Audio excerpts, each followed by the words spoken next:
Having recently attracted censure and ridicule with what appeared to be a black supremacist poem, Dawn Butler zeroed in on the Tory leadership candidate Kemi Badenoch. You see, Badenoch is one of those persons of colour bereft of a leftist worldview, and who subsequently are supposed race traitors, merely vassals for whiteness. The woke left are therefore justified, as they see it, in attacking such figures on racial grounds. The morning before Badenoch won the contest, Butler reposted a bizarre tweet by Nels Abbey, a Nigerian author, which read, "Today, the most prominent member of white supremacy's black collaborator class in Britain is likely to be made leader of the Conservative Party. Here are some handy tips for surviving the immediate surge of Badenochism, i.e., white supremacy in blackface."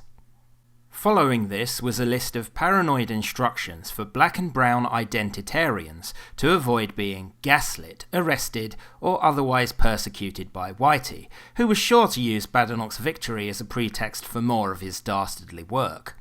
This included avoiding falling foul of a police force that cannot understand black and brown intracommunal language or forms of critique, satire, or compliment. In English, this means calling black politicians coconut, Uncle Tom, Aunt Kemi, house Negro, chalk ice, etc. We need not identify why this is perverse. It clearly is, to all right-minded people. Obviously, if the Tory party were really white supremacist, it would not have a Nigerian-born black woman in charge of it. It just wouldn't, even as a tactic.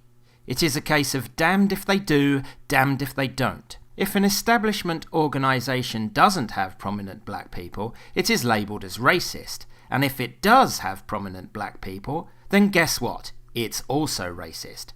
Meanwhile, what these lunatics are proffering is their own form of racism, just as virulent and irrational as that of any neo-Nazi. In the ensuing outrage, Butler subsequently undid her repost. Starmer has been called to finally remove the whip and pull the plug on the political career of this utter liability. Whether he has the guts is debatable. Because of this unhealthy climate we now live in, if you remove someone of a certain colour, even if they appear to be racist, then that itself is deemed racist. We saw this with Diane Abbott. Her offence was not as serious as Butler's, and arguably she should not have lost the whip over it. However, Starmer did not follow through and deselect her. After significant pressure, couched in the terms of "how can you fire the first black MP?", he restored the whip at the 11th hour on May 28th, and announced she could stand for the candidacy on May 31st. On June the 2nd, her CLP signed off on this, and she officially became the candidate. See also the reinstatement of Rupert Hook, who lost the whip over saying, at the 2022 party conference no less, that Kwasi Kwarteng was superficially a black man. By this, she meant he was not really black because of the way he spoke and the politics he espoused. Hook was given the whip back after 6 months and was later re-elected as the MP. Would the same not happen with Butler? It would of course be strategically useful for us if Labour were to keep her in. It would create a huge amount of bad publicity, add it to the slate, and a festering problem. Even so, one hopes Butler will be fired over this, because this person, with her low intelligence, nastiness, and apparent racism, should not be a legislator in our national parliament.